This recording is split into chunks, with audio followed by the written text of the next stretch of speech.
These are what's making headlines at this hour. Typhoon Lingling is picking up speed as it moves northward towards the Korean peninsula. The entire nation will be under the influence today with heavy wind and rain. Flights may be interrupted due to the typhoon this weekend. Latest report by the UN panel notes that North Korea continues to develop its nuclear program and operate the uranium enrichment facility and the uranium concentration complex. We have the details of that report. A massive international annual consumer technology showcase kicks off in Berlin today, and taking front and center are familiar names including Samsung and LG. But Samsung's revamped Galaxy Fold smartphone is definitely a showstopper.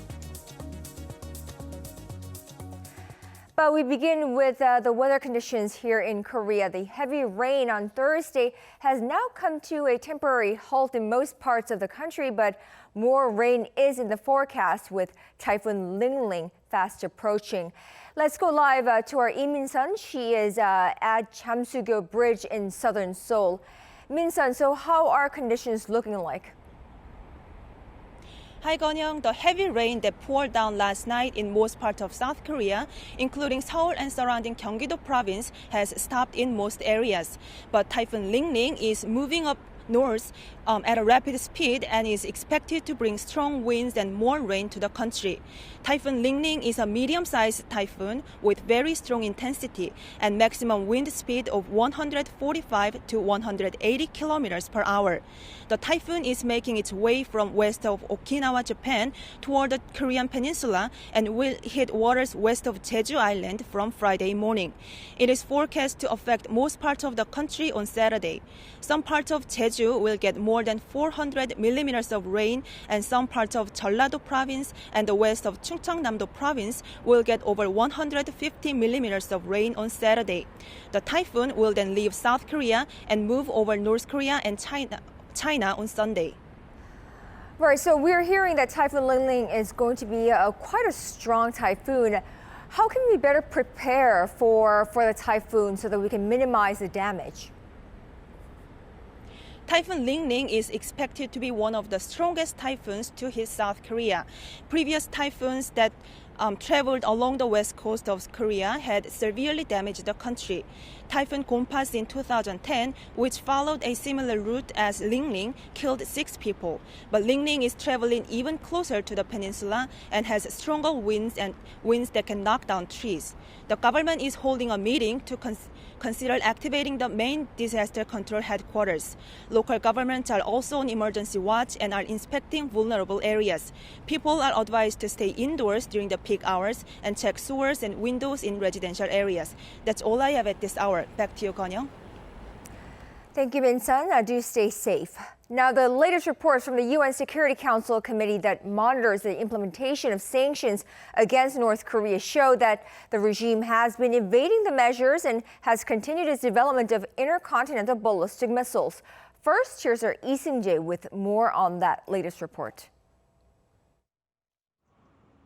The UN Security Council committee that monitors sanctions implementation against North Korea has assessed that North Korea's recent missile tests are designed to support its development of intercontinental ballistic missiles, underscoring the ongoing threat posed by the regime. The panel report covers the February to August period and comes as negotiations between Pyongyang and Washington have stalled since the No-Deal Summit in Hanoi. In particular, the UN experts noted the significance of recent short-range ballistic missile tests by North Korea, which Trump has dismissed as very standard.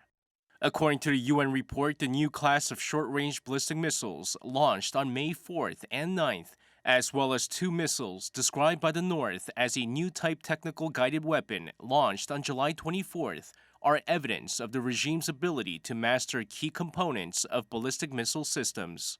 These include solid rocket fuel production, mobility through the use of different types of transporter erector launcher, and the capacity to penetrate ballistic missile defense systems. To further support their case, the UN experts note that regular activity has been observed at ICBM bases close to the northern border. The latest assessment by the UN panel of experts also notes that the North's nuclear program continues to operate despite the absence of nuclear testing and the closure of the Punggye-ri test site. It added that continued operations at the Yeongbyon Uranium Enrichment Facility and the Uranium Concentration Complex and mining sites in Pyeongchang were observed. The rocket launch site located in Dongchanli, which North Korea began to dismantle after the first Kim-Trump summit, also appears to have been restored.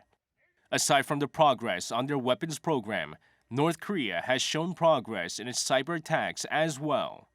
The report indicates North Korea's engagement in multiple cyber attacks on both financial institutions and cryptocurrency exchanges, as well as the mining of cryptocurrency.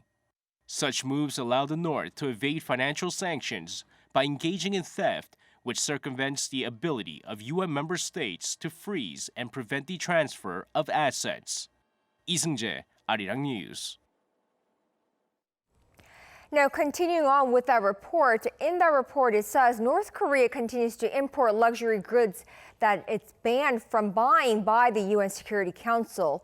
Now, according to that report, North Korea's Sanctions Committee pointed to North Korean leader Kim Jong-un's own private car, in particular the Mercedes Maybach S600.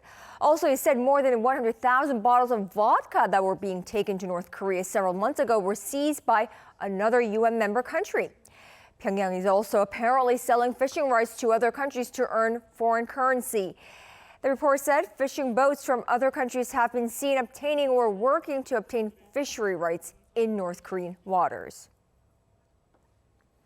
Meanwhile, South Korea's Finance Minister Hwang Nam-gi and North Korea's Vice Premier Ryong-nam had a brief conversation during the Eastern Economic Forum in the Russian city of Vladivostok. According to reports, despite Minister Hwang's warm approach to Vice Premier Ri, the North Korean officials' response was rather stiff, indicating the North is not ready to hold talks with the South. Now, when asked by reporters if the leaders of the two Koreas will meet in the near future, Ri instead blamed the South for not abiding by the April 2018 Panmunjom declaration agreed by the two leaders. Russian President Vladimir Putin says he does not want the U.S. to deploy mid-range missile systems in South Korea and Japan. He was speaking at the Eastern Economic Forum held in Vladivostok Thursday. Putin said the placement of ground-launched intermediate-range missile system would be seen as a significant problem for Moscow.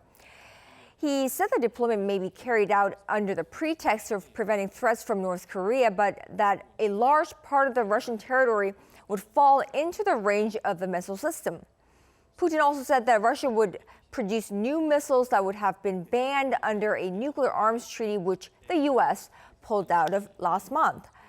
However, he did say that Moscow would not deploy the new cruise missiles unless Washington makes the first move. President Moon Jae-in returns home today after wrapping up his trip to Thailand, Myanmar, and Laos. During this week-long visit, he worked to expand many areas of cooperation with these ASEAN member countries, and he garnered support in the ongoing trade spat with Japan. Our Park Hee-jun reports. President Moon Jae-in's ASEAN trip to Thailand, Myanmar, and Laos this week could not have come at a better time as a wider scope of diplomacy is required now more than ever. Under the situation where the global value chain is being reshuffled due to the U.S.-China trade war and Japan's trade restrictions, ASEAN and India have greater strategic significance as not only a global production base, but a consumer market and direct investment market. President Moon began his ASEAN trip looking to gather support from Southeast Asian nations regarding the trade dispute with Japan. In an interview with the Bangkok Post prior to the trip, Moon emphasized that Korea and ASEAN need to unite against the spread of trade protectionism. And that was indeed on the table when the president held talks with his counterparts in Thailand, Myanmar, and Laos. According to the presidential advisor for economic affairs, Chu Young-chul, ASEAN countries also want economic advancement through free trade.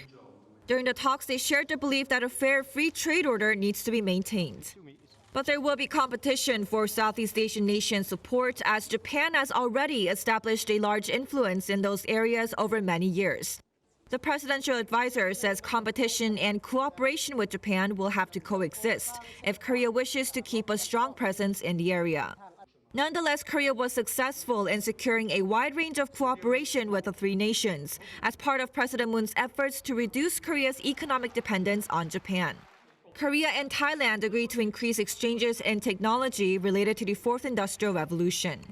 And while Korea has notified Japan that it will not extend their military intel sharing pact, it signed a similar agreement with Thailand this week, with Seoul and Bangkok agreeing to increase bilateral cooperation in defense and military intelligence. Korea also agreed to jointly develop infrastructure in Myanmar. The two countries are working on a joint industrial complex where Korean companies get easier access to the Myanmar markets in return for their investments.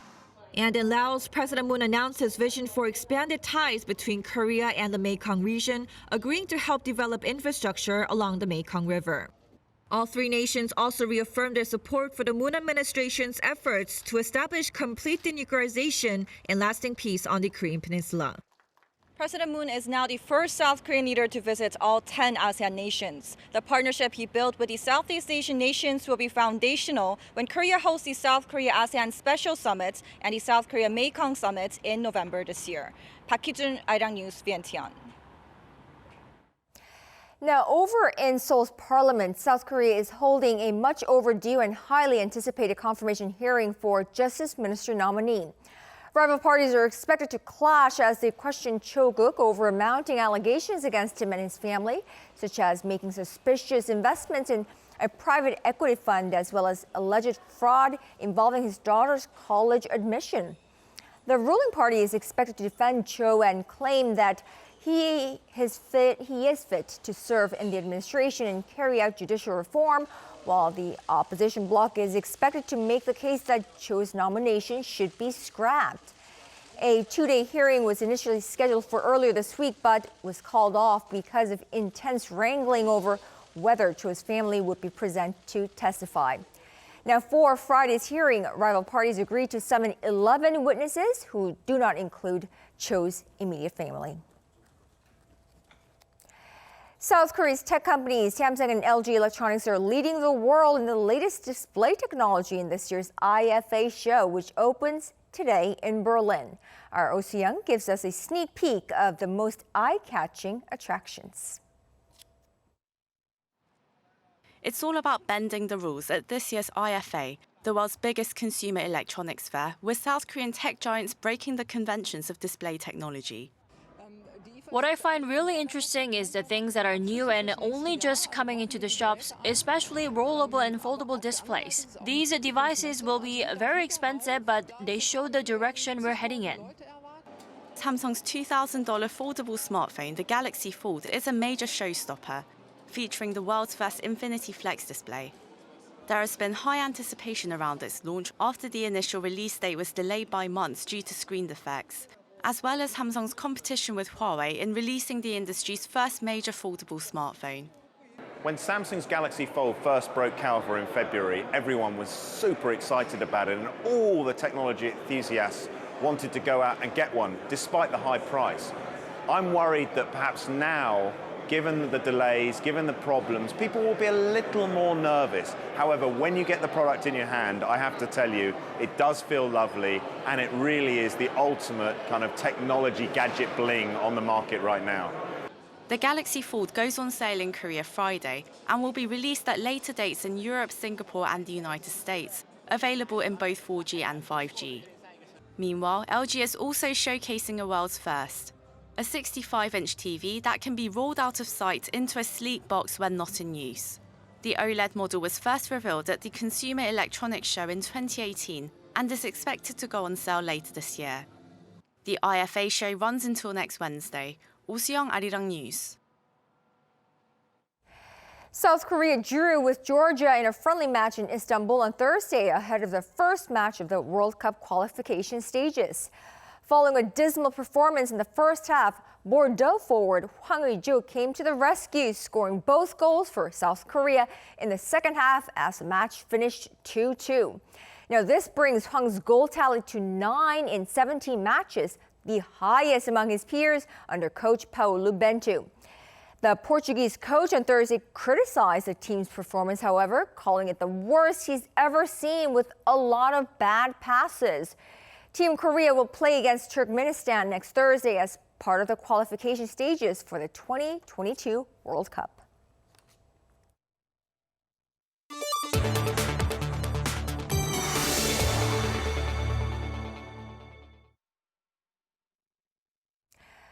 Hurricane Dorian, which swamped the Bahamas earlier this week, was downgraded to a Category 2 hurricane, but it's now heading north towards the southeastern coast of the U.S., and it's forecast to cause heavy damage there as well. For more on this and other news from around the world, let's go over to our Kim Da-mi. Tammy, so fill us in on the latest on this killer storm. Right, Kanyang, Hurricane Dorian did weaken, but it's still potent, threatening coastal communities in the U.S. Georgia and the Carolinas have geared up against possible floods and heavy winds. In fact, 4 states, including North Carolina, have declared states of emergency. The U.S. National Hurricane Center announced on Thursday that Hurricane Dorian has been downgraded to a Category 2 storm as of 11 a.m. local time. Its maximum wind speed is now around 175 kilometers per hour. According to CNN, over 210,000 properties lost electricity in just Georgia and the Carolinas. AP reported that 2 people died while preparing for the storm in Florida and North Carolina. Dorian is expected to affect neighboring states, including Virginia and Maryland, with tropical winds and torrential rain until Friday morning. The Bahamas, devastated by the storm earlier on Monday, is now in deep shock and sorrow. Bahamas authorities have confirmed that at least 20 people dead, with the death toll expected to rise. It's estimated that almost half of the homes on the Abaco Islands and Grand Bahama have been destroyed by the storm. Brazil will pour its anti-corruption funds into protecting the environment, including tackling the Amazon fire. Brazilian media reports said on Thursday that Brazil's federal government has decided to spend around $244 million of anti-corruption funds on environmental protection. Brazil's judicial authorities have collected the funds through corruption investigations involving politicians and entrepreneurs since 2014. The rest of the funds will mainly be used in education. Facebook has launched an online dating service in the U.S. The world's largest social media platform said on Thursday that the new service will give people a more authentic look at who someone is, while allowing users to integrate with interests and Facebook activity.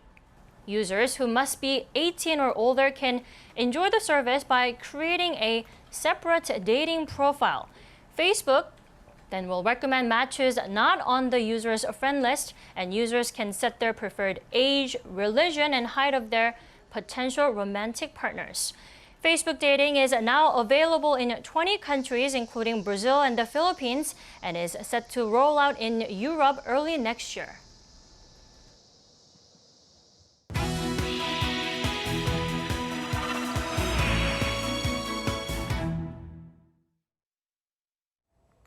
And time now for our Life and Info segment, where we bring you useful information for your daily lives.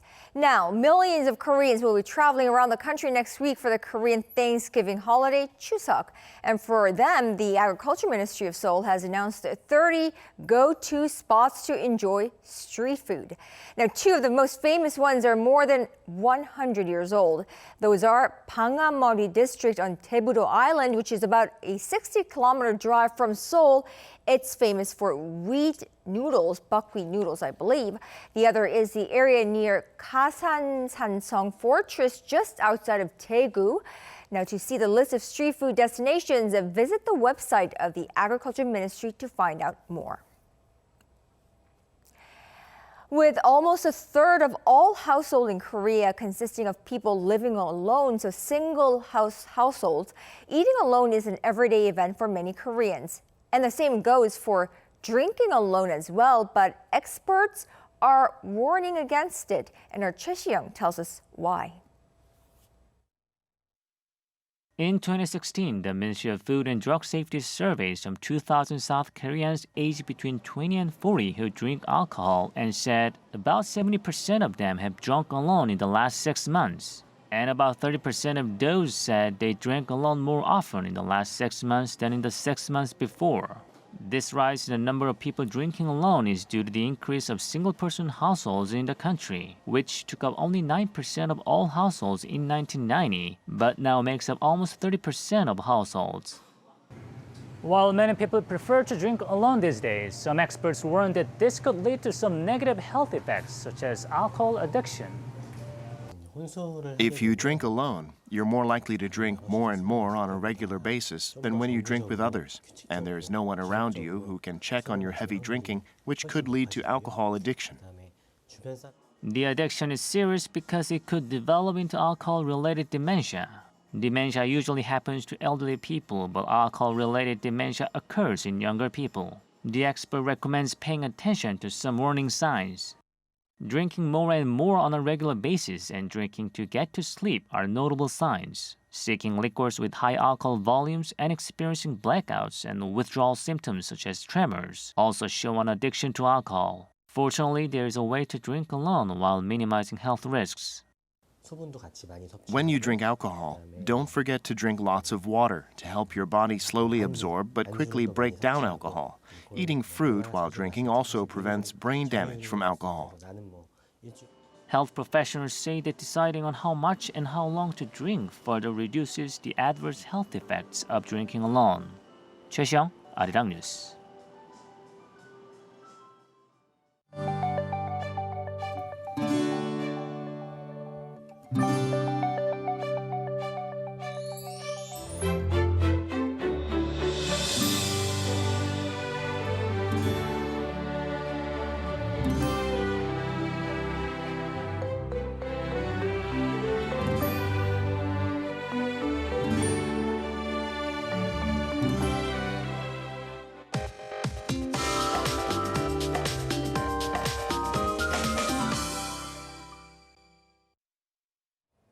Good morning.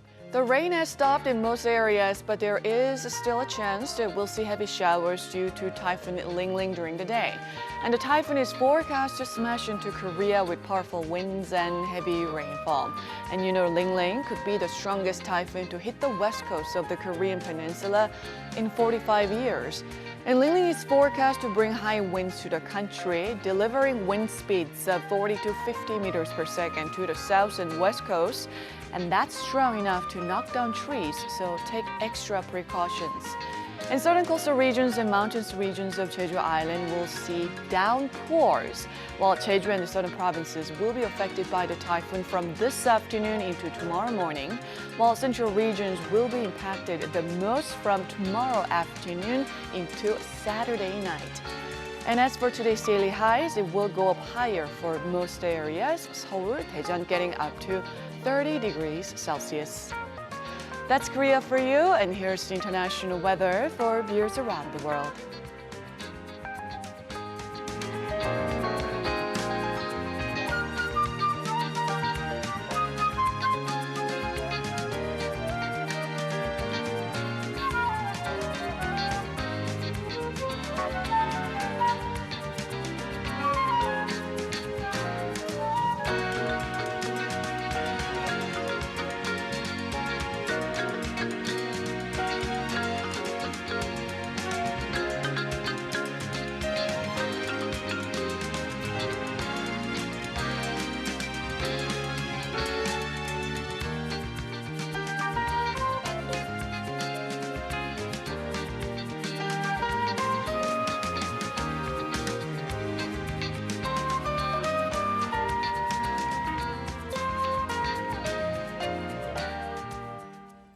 Well, that is all we have for now, but do stay tuned to Arirang for the day's headlines all throughout the day. Take care.